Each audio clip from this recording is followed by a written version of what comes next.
बिस्मिल्लाहिर्रहमानिर्रहीम, अस्सलाम वालेकुम।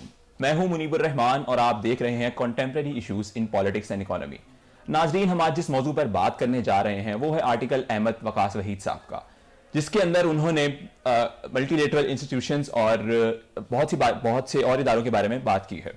लेकिन सबसे ज़्यादा उनकी जो बात की गई है उनके आर्टिकल के अंदर वो है कॉस्मोपॉलिटिनिज्म की। हम जानते हैं, हमारे साथ मौजूद हैं सीनियर तज्जियाकार मोइज़ खान साहब। Thank you so much sir आपका। बहुत शुक्रिया मुनीब। सर, सबसे पहले ये बताइए कि इस आर्टिकल के अंदर कॉस्मोपॉलिटिनिज्म की बहुत बात की गई है, आखिर ये चीज़ क्या है? अच्छा, कॉस्मोपॉलिटिनिज्म पे आने से पहले मैं आपको थोड़ा सा कॉन्सेप्ट इंटरनेशनल रिलेशंस के कॉन्सेप्ट का दूंगा ताकि आपको कॉस्मोपॉलिटिनिज्म आसानी से समझ आ जाए। इंटरनेशनल रिलेशन का कॉन्सेप्ट हमें सॉवरेनिटी के बारे में बताता है। वो कहता है कि स्टेट्स जो हैं वो एक टेरिटोरियल ग्रुप के अंदर लोगों को सेपरेट कर देती हैं और बाउंड्रीज बना के एक cultural group, ethnic group form करके लोग दूसरी दुनिया से डिवाइड हो जाते हैं। लेकिन जो कॉस्मोपॉलिटिनिज्म है वो कहता है कि आईआर का जो कॉन्सेप्ट है वो इंसान की तरक्की के लिए जो है वो इंसान की तरक्की में सबसे बड़ी रुकावट है। और कॉस्मोपॉलिटिनिज्म इक्वालिटी की बात करता है। वो कहता है कि सारी दुनिया में जितने भी इंसान हैं उनकी इक्वल वैल्यूज़ हैं, इक्वल उनकी एक इक्वालिटी बेसिकली यूनिटी की बात करते हैं। कॉस्मोपॉलिटिनिज्म के जो सारी दुनिया वो बाउंड्री से निकल के अपने कल्चरल ग्रुप्स जो फॉर्म किए हुए हैं, एथनिक ग्रुप जो फॉर्म किए हैं, उनसे निकल के एक प्लेटफॉर्म पे आए, एक यूनिटी पे आए और ह्यूमैनिटी के जो इश्यूज हैं उनको एक प्लेटफॉर्म पे आके सॉल्व करे। मुझे साहब ये बताइएगा कि इस पर कोई क्रिटिसिज्म भी हुआ है? जो भी थ्योरी आती है उसके ऊपर क्रिटिसिज्म भी किया जाता है। जो कॉस्मोपॉलिटिनिज्म का क्रिटिसिज्म आर्टिकल में मेंशन किया गया, मेरे हिसाब से वो बहुत हद तक ठीक भी है, क्योंकि हमारे पास जितने भी मल्टीलेटरल इंस्टीट्यूशंस हैं उनको बनाने का मकसद डेवलपमेंट था। लेकिन यहाँ पे फिर वही बात आ जाती है कि सुपर पावर का कॉन्सेप्ट दुनिया में चलता आ रहा है और पावर की रेस चलती आ रही है और वो चलती रहेगी। अब इन इंस्टीट्यूशन में सबसे ज़्यादा रोल जो है वो यूएसए का और वेस्ट का है। और दुनिया में जितनी भी डिसीजन मेकिंग है उसके अंदर अमेरिका का इन्फ्लुएंस इन्हीं इंस्टीट्यूशंस के थ्रू होता आ रहा है, जो कि नहीं होना चाहिए। ये एक इस थ्योरी का पहला क्रिटिसिज्म है। दूसरा क्रिटिसिज्म इस थ्योरी का ये है कि ये यूनाइटेड नेशंस बनाया गया, 193 मेंबर हैं इसके अंदर। उनका मकसद था कि उन्होंने ग्लोबल इश्यूज को सॉल्व करना है, जो हमारे जो ह्यूमन इश्यूज जो हैं, मतलब कि जो ह्यूमन राइट्स हैं उनको प्रोटेक्ट करना है। लेकिन हम देखते आ रहे हैं इराक वॉर 2003 में वहाँ पे अमेरिका ने इन्फ्लुएंस किया, वेपन ऑफ मैस डिस्ट्रक्शन का इल्ज़ाम लगाया और वहाँ पे अटैक किया और नाम क्या दिया कॉस्मोपॉलिटिनिज्म का कि हम जो है वो पीस के लिए ही काम कर रहे हैं। लेकिन सारी दुनिया को पता है कि वो पीस के लिए नहीं था।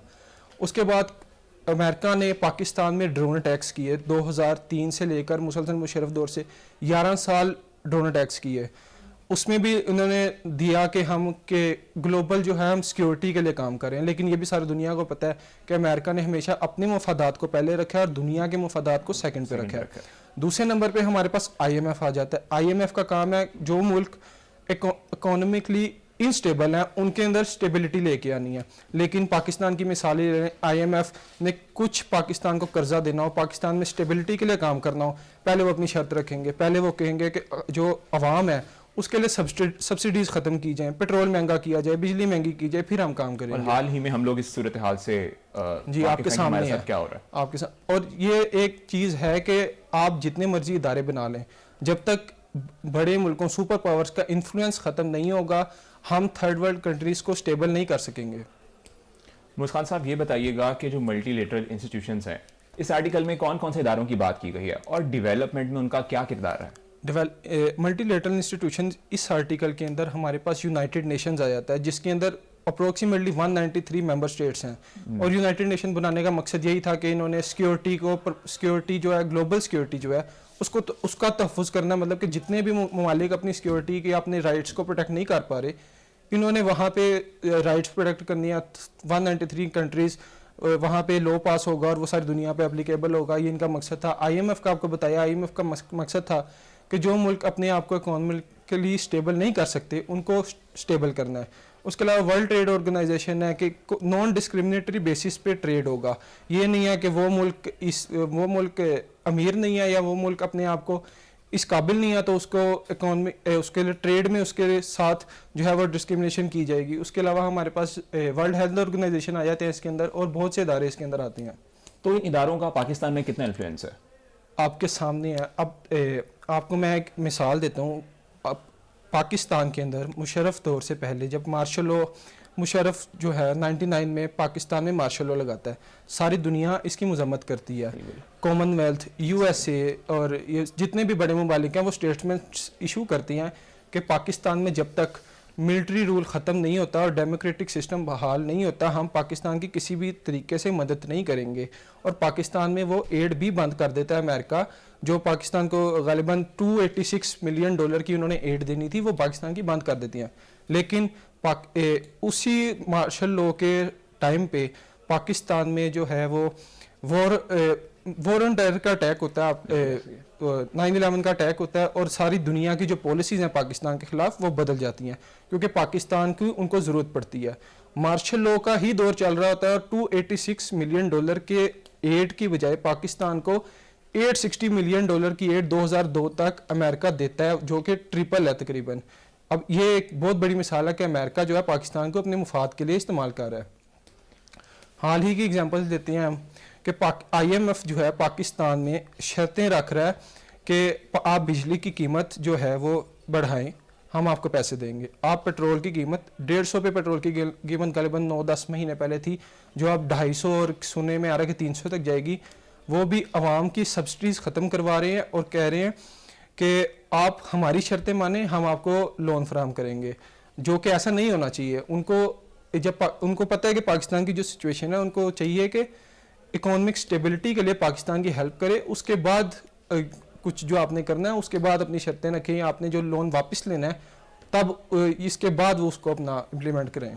जितने हमने इदारों की बात की है, अगर हम इनके इन्फ्लुएंस की देखें और इनके इंटरफेरेंस देखें और डेवलपमेंट के अंदर भी देखें, क्या अगर हम इनका हाथ छोड़ते हैं पाकिस्तान के अंदर या दूसरी ममालिक हैं, तो क्या हमारा सर्वाइव करना मुश्किल होगा? देखें, हाथ हम नहीं छोड़ सकते। जिस सिचुएशन में हमारा मुल्क अब आ गया, हम हाथ किसी का भी नहीं छोड़ सकते। हमें मांगना भी पड़ेगा, हमें सब कुछ करना पड़ेगा, क्योंकि जो है अब हमारे पास सर्वाइवल की ऑप्शन ही, अब हमारे 3-4 दिन पहले न्यूज़ चल रही थी कि पाकिस्तान के जो ज़खायर वो $3 अरब के करीब रह गए, वो भी पाकिस्तान इस्तेमाल नहीं कर सकता क्योंकि वो किसी मुल्क के फलां मुल्क के हैं, तो वो पाकिस्तान नहीं इस्तेमाल कर सकता। अब हमारे पास कोई ऑप्शन तो बची नहीं, हमें उन इदारों की मदद लेनी है।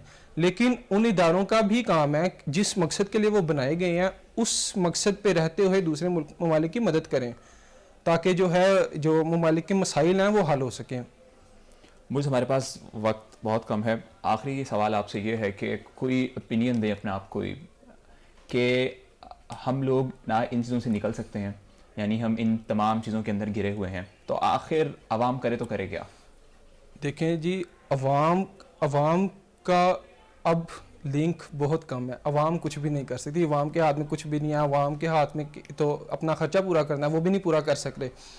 अब आपको इन इदारों पे आता हूँ मैं पहले थोड़ा सा, कि इन इदारों ने न्यूट्रल रह के किस तरह काम करना है, किसी मतलब फेवर नहीं करनी। आप कश्मीर इशू पे देख लें, यूनाइटेड नेशन का क्या काम था कि कश्मीर इशू को सॉल्व कराना है। 75 साल गुजर गए हैं और जो कश्मीर का मसला है वो हल नहीं हो रहा। यूएसए का इन्फ्लुएंस है इन इदारों में, और यूएसए जो है वो कश्मीर का किसी तरफ लगने नहीं दे रहा। अगर कश्मीर का इशू हल हो जाता है तो पाकिस्तान इंडिया के दरमियान तो कोई चीज़ रह ही नहीं गई फिर। यही तो मेन बात है। अब जो है वो इसमें बहुत सारे फैक्टर आ जाते हैं, खाली अमेरिका नहीं आ जाता है, अमेरिका के अंडर भी बहुत से पाकिस्तान की ताकतें भी आ जाती हैं, जिसकी वजह से कश्मीर के मसला हल नहीं हो रहा।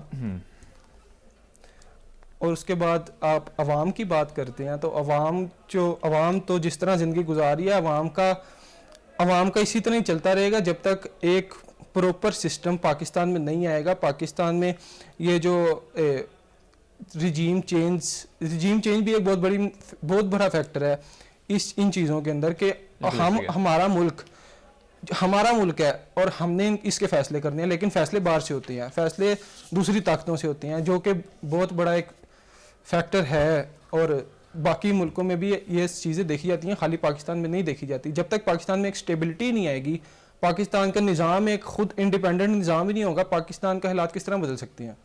यानी 75 सालों से पाकिस्तान के हालात वैसे के वैसे ही हैं और हम उम्मीद ही कर सकते हैं कि पाकिस्तान के हालात कुछ बदले। ऐसे ही। बहुत बहुत शुक्रिया मोइज़ आपका। प्रोग्राम का वक्त ख़त्म हुआ जाता है, मिलते हैं आपसे अगले प्रोग्राम में, तब तक के लिए खुदा हाफिज़।